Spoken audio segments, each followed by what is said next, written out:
So I'm here to test out a new talk because I was really excited that I get to speak to a room full of people who are experts in marketing. And so I'm going to talk to you about the end of an era, how marketing mistook clicks for customers and how to get them back. And I want to start off by telling you a little bit about why I love eating corn. My Instagram, if you go to it, is filled with lots of photos of me eating tacos and tamales and tlayudas and elote and repas, pozole, chicha de jora, canchitas, like everything. I actually am based in Peru also, so that's one of the reasons why I moved there. And I appreciate corn derivatives from Mexico and Latin America, not just because they are like super yummy, who doesn't love corn, but because I often think that corn is one of the world's most important technologies, and also one of the most misunderstood technologies. So hear me out here. I know you're kind of like, where is this going, corn? So you see, when the Europeans landed in the Americas, they didn't just notice like, oh wow, look at all the gold and women and bodies that we could just take and use to grow our empires. They also noticed that the primary food source for these people and for sustaining their civilization was corn. And they thought corn was magical. So it was among the things that they took back with them to Europe. And so then, one of the messages that you actually could see here, it's from Columbus's expedition, when Pedro Matir wrote to a cardinal in the papal court, and he's like, my messenger will also deliver to your eminence some of those black and white seeds out of which they make bread. And he had a whole letter about this, about how they had found this secret to corn. And those black and white seeds were literally the first corn seeds that were taken from the Taino Indians to Europe in 1494. And shortly afterwards, in the 1500s, corn had become the staple diet and all throughout Europe, But then some problems began. Corn-dependent populations in Europe and all of its colonies, they started to experience extreme malnutrition and all sorts of food-related diseases. So in these pictures, I found some pictures of one of the most dangerous diseases. It's called pellagra. And it causes memory loss to diarrhea to these like terrible skin lesions and canker sores.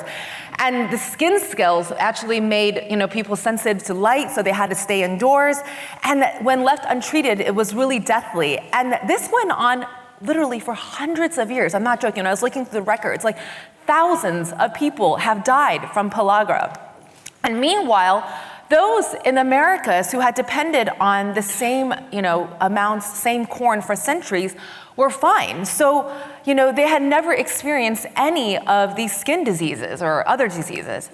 And one of the things I'm really interested in is like, why was this magical thing that was only causing health problems in the places that were dependent on corn in Europe and not in the Americas?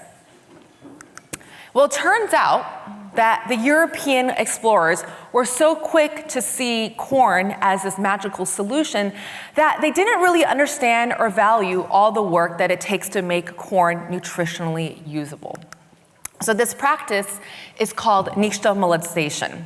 It goes as far back as the 1200 BC, and it's been used in every society in the Americas that grows corn. So after harvesting corn, essentially the corn kernels are then soaked in this like alkaline process that turns, the substance, it changes the protein chemistry. It's a long, complicated process, but essentially it makes the corn more nutritious by creating this thing called niacin, which is B3, and that's a key amino acid that all of us need to survive. And without it, you start to experience, malnutrition and diseases like pellagra that ravaged Europe. And so the Europeans literally thought they could just take the corn from the Americas without understanding how it was being used. And the results were nothing short of catastrophic. So I'm telling you this historical story about corn because I think we're kind of caught up in a similar kind of magical thinking with big data. You can imagine a similar letter to Pedro Matir's original letter to the cardinal being delivered now, but with the updated verbiage for our big data era. So, my data scientists will also deliver to your CEO some of these structured and unstructured data sets out of which they make insights. Yes. I know.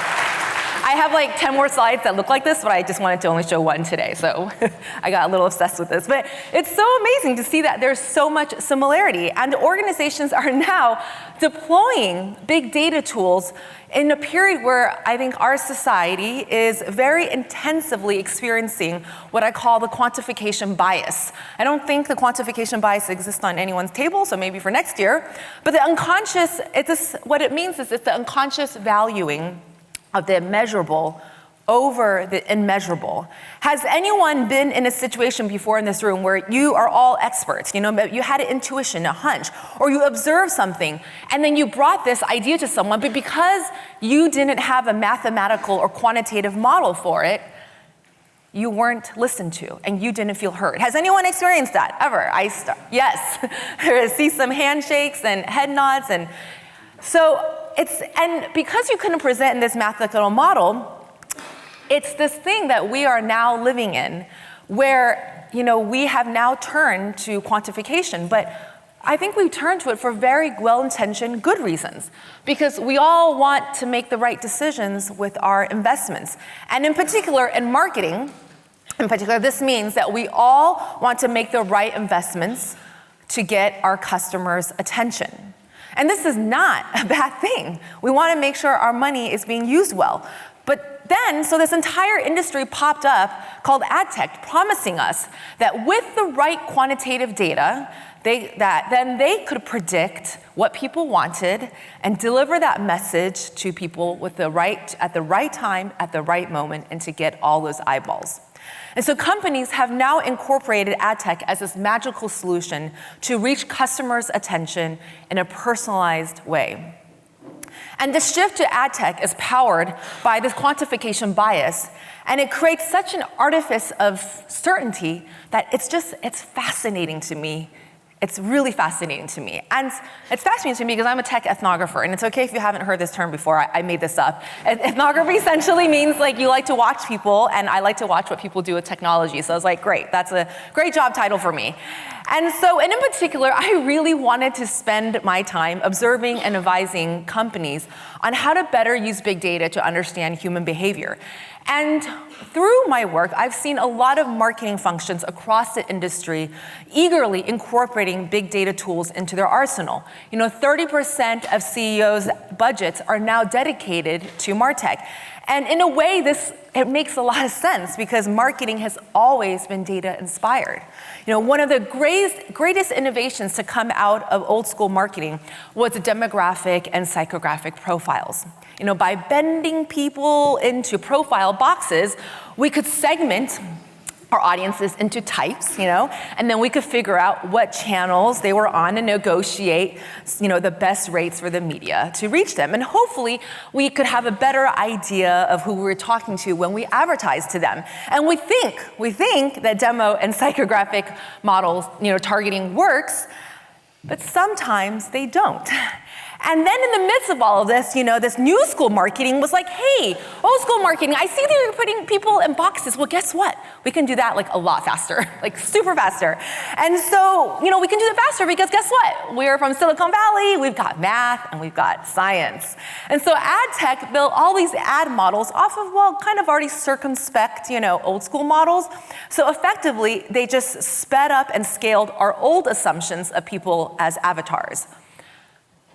But speed only gets you so far. We need ad exchanges to refine our targeting. And now these exchanges aggregate so many parts, of the ad inventory supply chain that it's actually really hard to trace how something actually performs. And now it's just so complex and it's so opaque that it just kind of feels magical. And if you're not from marketing and what I just explained to you seems confusing, that's because it is. I cannot tell you how many times at conferences CMOs will come up to me, but always in private and always one-on-one, and they're just like, look, I'm struggling to actually understand how any of this works and if my MarTech team is actually helping us build more brand equity. And 70% of marketing executives say they are dissatisfied with the state of online advertising. This is a really big number when 30% of your budget is dedicated to this. And on the customer side, well, they're not too happy also. 1.7 billion people have installed ad blocking on their devices. How many of us have ad blocking installed? So this is a marketing conference, and we have it installed. And Doc Searles refers to ad blocking as the largest boycott in human history. Now, customers are so busy blocking us, and so companies, well, we're so busy trying to reach them, it kind of seems like our original purpose of reaching customers has kind of gotten lost. Who actually understands customers and how they are actually making decisions? No one. Not enough people, at least. The problem is that no one is talking to customers directly to learn what drives their decisions. As marketing spends become more digital and more liquid, we use those budgets to buy dashboards and to hire new people with the skills to try to wrangle those dashboards. And because we didn't always understand the work of these new tools, two big shifts have happened. First, customer insights is really no longer valued in practice. I mean, really, it's not. We say we all want to be customer-centric and we all love insights, but we kind of stop paying attention to the people skilled in these time-tested methods of listening to customers and just watching them. Qualitative researchers, market researchers, behavioral economists, most of them are now sidelined. Ogilvy has been an exception, thanks to people like Rory and Sam and their entire team, and Paul. Very few organizations value behavioral sciences in this way, but it's also because behavioral science is seen as more mathematical, so they're allowed in the room. But forget about ethnographers, And for the rest of the industry, the sidelining of these people also meant the deprioritization of insights. It's really more of a reporting function, and they rarely have a strategic seat at the table. And insights now is so devalued that it's often a box to check on a SOW to kind of make a client happy, or it's outsourced to a vendor, or now management consult firms often are just giving user research away for free. Or in marketing functions, they're given to the person who kind of rebranded themselves as the insight person because they couldn't cut it out as a creative. Or worse off, yeah, I know there are people like that, but you shouldn't be, because we should be proud to be insights people. Or worse off, we just kind of skip it entirely because the client won't pay for it. Now this is a vital error. The second shift that's happened is the schism between creative brand and MarTech. And this has become the new church versus state. Each side is worried that the existence of the other is actually a threat to their existence because their worldviews are so different. From a creative's point of view, content builds the experience, the emotional and irrational mix of getting the customer in door and then keeping them coming back. It's that excitement of having courageously crazy ideas and then convincing your client to be brave enough to take on those ideas. And this is totally Mad Men, and this is how it's worked for decades. And performance marketing essentially flips all of this by putting the content at the bottom of the value chain, because creative is just a commodity, and the value is in the inventory of which provides the greatest returns for a click. So ideally, from a performance marketing point of view, the most valuable content is the cheapest content to make for the greatest returns on the cost for impressions or engagements or whatever the planner has decided is the best KPI. And all of this, to a creative, being told, okay, reduce all of your content to A/B testing, performance marketers telling you this, well, it feels like turning brand building over to some black box algorithm. But on the flip side, to an analyst, being told by a creative to put your entire budget behind someone's creative hunch isn't being data-driven. It just kind of feels like, oh, I'm being asked to place all my bet on red. And so for those who work in marketing, we know this tension is real. So creatives stare at their render queues and planners stare at their dashboards. And meanwhile, very little attention is being paid to the customer except for what they click on, how they click on it, and how fast they click on it. And both sides conflate reaching the customer with understanding the customer. Neither side is actually responsible at the end of the day, or accountable for paying attention to the customer context. Before AdTech, billions were spent on creative that really didn't drive business results. And after AdTech, with AdTech, billions have been spent on delivery methods that alienate or fail to connect with consumers. So what do we do with the schism? Well, in the same way that we've always had the solution to getting nutrition out of corn, which is nixtamalization, we've always had the solution to getting the ROI out of big data efforts, such as performance marketing. What needs to drive creative and performance marketing is something we've all known the whole time, which is consumer insights. Understanding the human behaviors will ultimately determine the success of both approaches. To get the full ROI out of AdTech, we have to integrate thick data. And it's also okay if you haven't heard of this term before, because I also made it up. I had to rebrand qualitative data to sound sexy in a room of data scientists and analysts who would say, oh, your data set is so small and so puny and so weak. So I was like, my data is really thick. And they're like, oh, we want that thick data. So all essentially is thick data. You should use it because it's sticky. Thick data is the most direct, unmediated data from humans that captures their full context of emotions and stories. Thick data allows you to see the world with alien eyes, to ask questions and unpack assumptions that might lead you to make the wrong move or miss the mark entirely, like the assumption that corn is inherently nutritious without nixtamalization. We need to discover the new because, as a very wise person has reminded us, this is another great Roryism, is all big data comes from the same place. Where does it come from? Does anyone know? The past, yes. That's a reward for a trophy for this. This is a Rory fan. It all comes from the past. This is one of my favorite quotes from Rory, someone who has been one of our loudest advocates for defending the work of insights, of really great human insights. Thick data rescues the context loss that comes from normalizing and standardizing and clusterizing big data. I always say you cannot put tears and smiles in a spreadsheet. And if you can, then I would like to know how. Thick data helps us spot emergent behavior, those black swan events that our business and algorithmic models might be missing. And to make big data usable, we need to take a holistic approach to customer understanding that involves integrating the qualitative thick data with the quantitative big data so that we can get the depth out of the thick data, but also the scale that quantitative data allows us. Integrating big and thick data isn't some black box magic. I believe this work is replicable. This is why learning how to do what we at Sudden Compass called integrated data thinking is so critical, because the integration of big and thick data is what allows us to actually drive the business forward. It's not one or the other. And this is the space we operate in with our partners, and these are the kind of teams we like to build.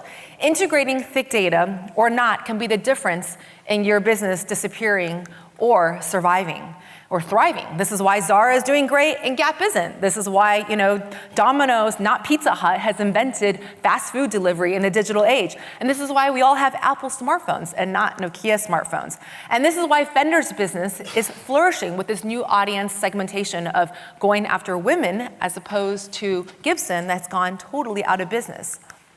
So the specific change that marketing can make, that I'm asking you to make, is to make thick data insights the third player in your modern marketing tripartite with performance and creative. And when I say insight work, for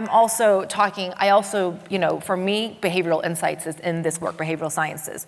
And the companies that succeed will be the ones who adopt new practices and install a new data culture to get all of these experts to come together and to do what Rory would call, alchemy. Because this alchemy is a combination of these people's expertises in creating the best conditions for building a strategy. Marketing, often builds strategies all the time without consumer insights, but really effective long-term strategies are always built out of deep consumer insights. We've been putting too much pressure on machine intelligence to reach customers and really not enough pressure on human intelligence to understand people. The lesson here is that to really understand customers, we have to stop treating AdTech tools, much less any kind of technology, as a magical solution. We need to rebalance. And as marketing functions are increasingly in charge of growing the business, they need thick data. As Martin Wilcox of Teradata, one of the largest analytic data science companies out there, has said, you can use big data to optimize for a couple multi-million dollars, but if you want that billion-dollar growth, you need thick data. So I ask you, in your business, do you need to optimize or grow? If you actually need to grow your business and you're primarily preoccupied with just optimizing, well, then I would be worried for you. While it took hundreds of years of Europeans to realize that adoption of corn was missing this critical step of Nixtamalization, we don't need to take that long to figure out how to reincorporate thick data insights back into our work.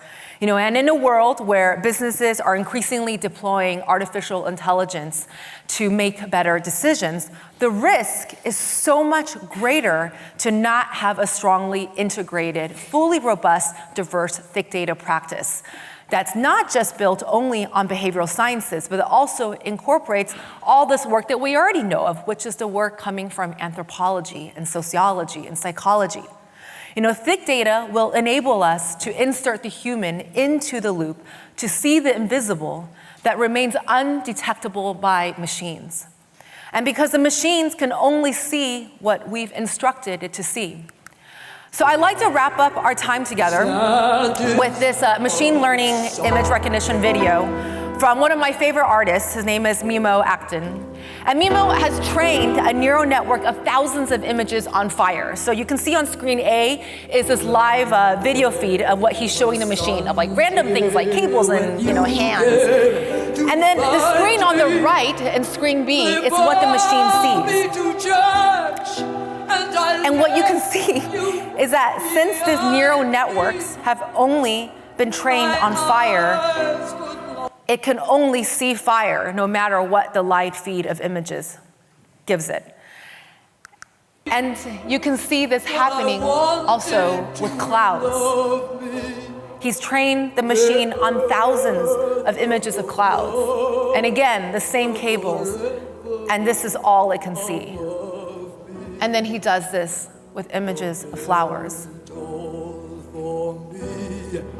And the wind whispered, never, but you I have loved, and I bless you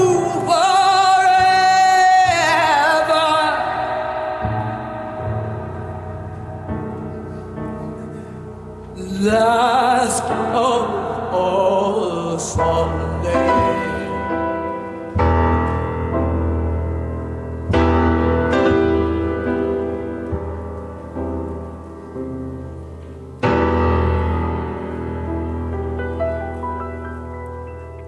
So I ask you to consider how your business models, your ad targeting models, or even your own personal mental models for life, could they be doing something similar? Could you be missing that big insight, that minor shift in context, as Rory often talks about, or that emergent behavior? Because are you missing it because what you're seeing is limited to the models that you have in your mind or that you have on your spreadsheet? Thank you so much for your time together, and I'm excited to spend the rest of the time together.